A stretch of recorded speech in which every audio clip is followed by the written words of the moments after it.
Hi everyone, my name is Kaylee. Today we're going to be learning about patent ductus arteriosus. This presentation was designed for NICU nurses with the goal of them to gain a more in-depth understanding of what a patent ductus arteriosus or PDA is in the neonatal population. So we're going to achieve this goal through our four objectives, which is to describe what a PDA is, list the risk factors for a PDA, identify the signs and symptoms of a PDA, and discuss the treatment options for a PDA.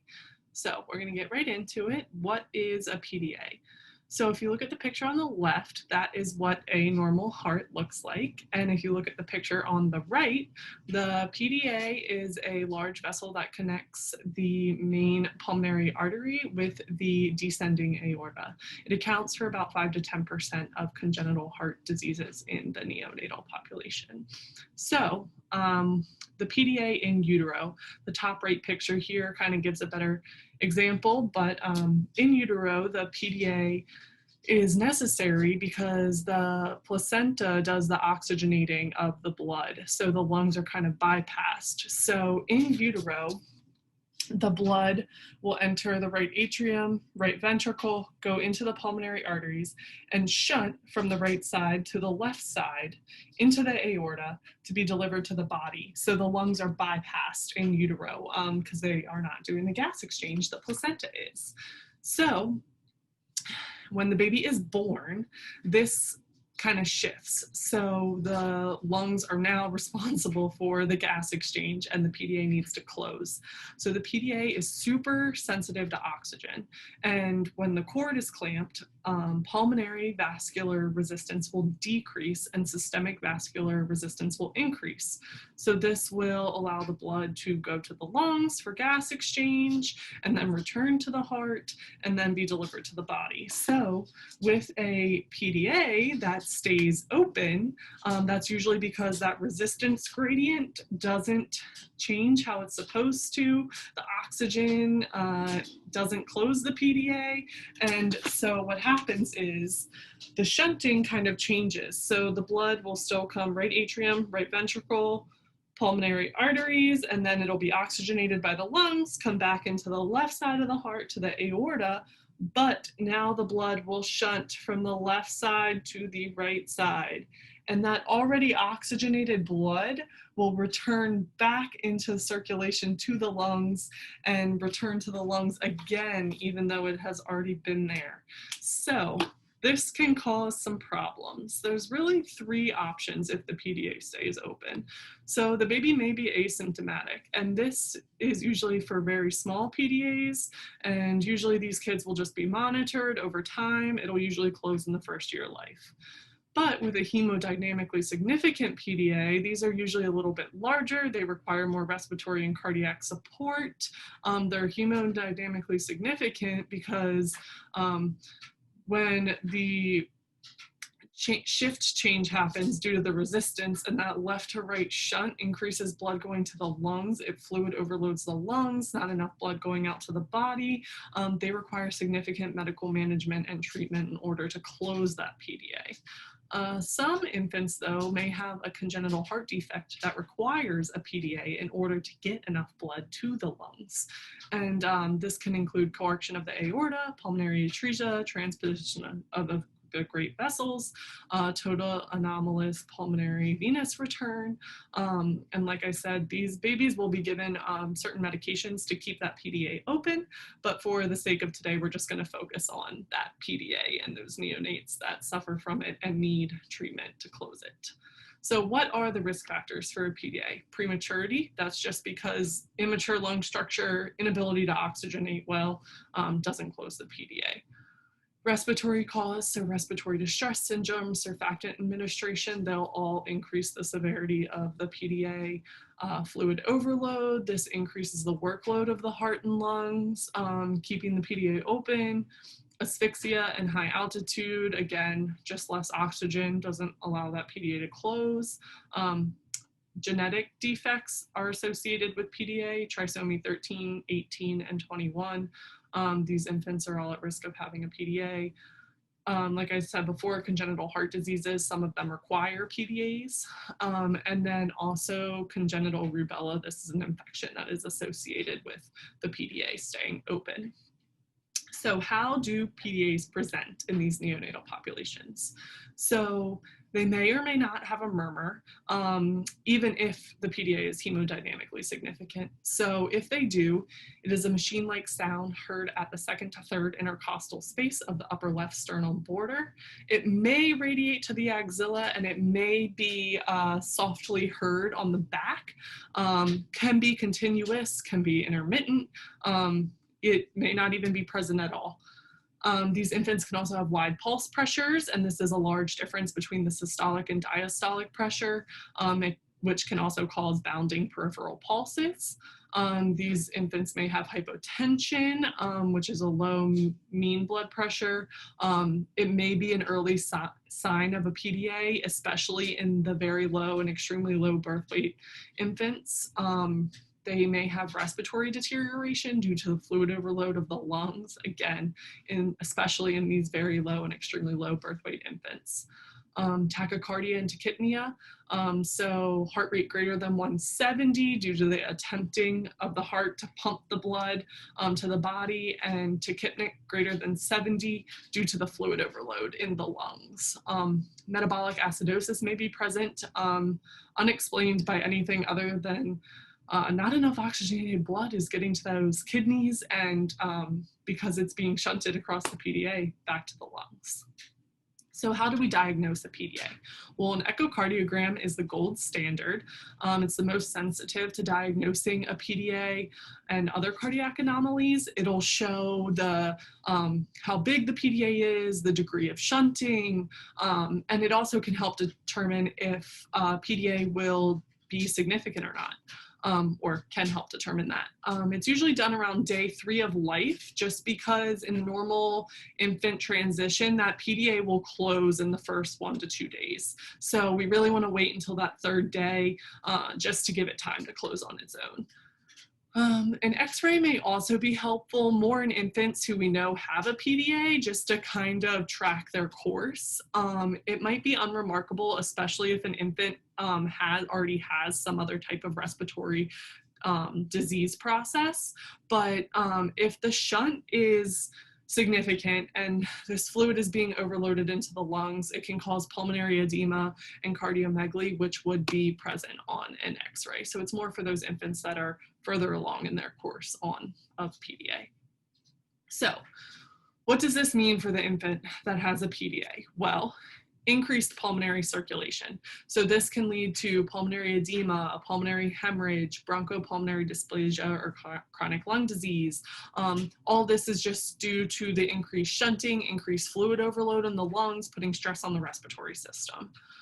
Decreased systemic circulation, so blood is being shunted away from the systemic into the pulmonary, and this can lead to cerebral hypoperfusion, which increases the risk for intraventricular hemorrhage and periventricular leukomalacia.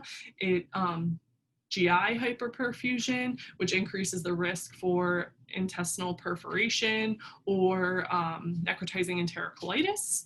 There's renal hyperperfusion leading to volume overload and decreased urine output.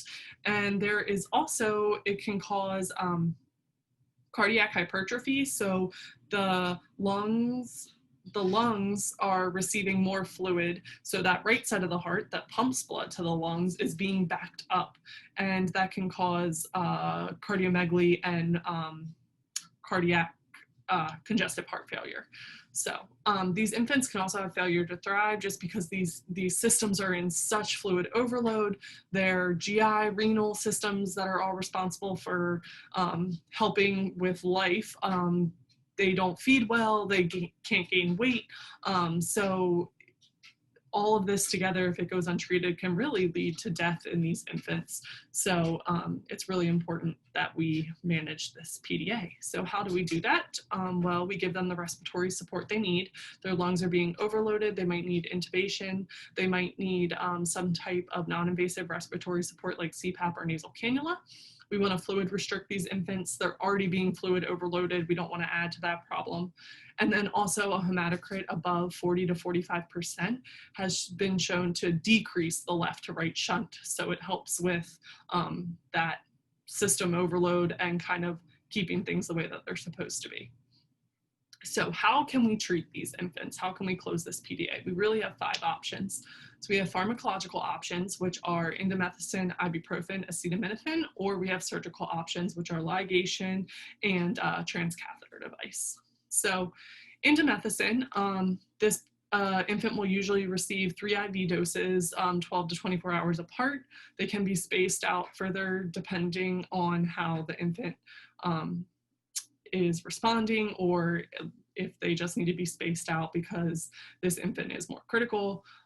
They can receive a total of 2 courses of indomethacin, so if the first one doesn't work, they can get another one. However, you do need to be careful that this can have adverse effects like platelet dysfunction, so low platelets, increased risk of bleeding, decreased renal blood flow causing decreased urine output. So these babies have oliguria or can have decreased cerebral blood flow, so they're at increased risk for hemorrhaging, decreased GI blood flow, so intestinal perforation, GI bleeding, that relates back to the platelet dysfunction. So you really need to watch for that in these infants. They're usually not fed during this process. The next drug is ibuprofen, which has become a little bit more popular. Initially, the infant will receive a 10 milligram per kilogram dose. It can be given orally or IV, and then they'll get 2 more doses of 5 milligrams per kilogram at 24 and 48 hours. So indomethacin doesn't have the same renal and GI effects. They have less renal and GI effects. It doesn't decrease the blood flow as much. However, it still has been shown to have some cerebral effects. It can still be caused in intraventricular hemorrhage. So it's similar to indomethacin in that way. Recent studies have been showing that maybe indomethacin and ibuprofen are a little bit more similar than we thought. So that is why acetaminophen has become a little bit more popular. So it can be given IV or PO every 6 to 8 hours for 3 to 7 days. And that just depends on the dosage used. Essentially, acetaminophen has no platelet, renal, or GI system effects.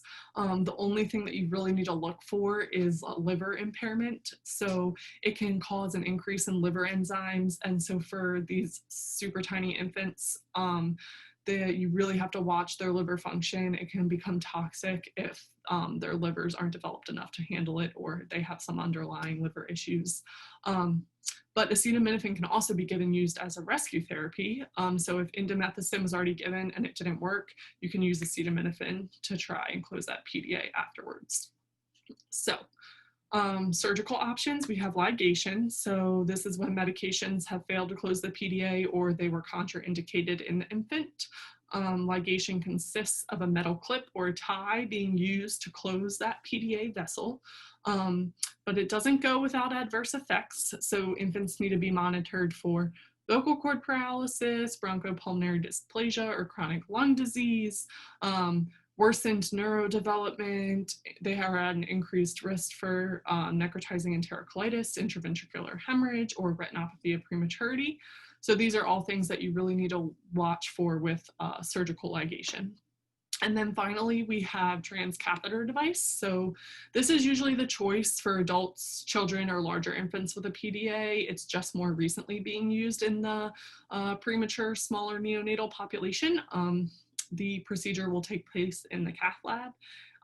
They gain access through the femoral artery or vein and go up and use ultrasound or fluoroscopy to insert a stent, a plug in the PDA to stop the shunting across the vessel. So with ligation and the transcatheter device, an echo will be performed to monitor blood flow and make sure that nothing is being shunted across that PDA anymore. So transcatheter device, it's very new in the neonatal population. Success rates and adverse effects are still being studied, but it does look promising. Seton, Williams, and Pareto do a great job of presenting 3 different case studies, 3 different neonates, presenting differently, how they were diagnosed, all the different treatment options. So if you get a chance to look at those, they will give you a great real life, large picture example of how a PDA takes its course in the neonatal population, how it's managed and treated. So the main takeaways for today, I want you guys just to remember the circulation change. So in utero, right to left, because we're going away from the lungs. And then after utero, it changes left to right. So we're overloading the lungs. The presentation of the signs and symptoms of a PDA. So murmur, wide impulse pressures, those bounding pulses, the hypotension, all those things, whether or not they're present, what you want to look for. The gold standard of diagnosis, that echocardiogram at day 3 or later, the implications of a PDA. So really just remember that increased pulmonary circulation, decreased systemic circulation. And from there, you can kind of critically think, okay, what do those things do?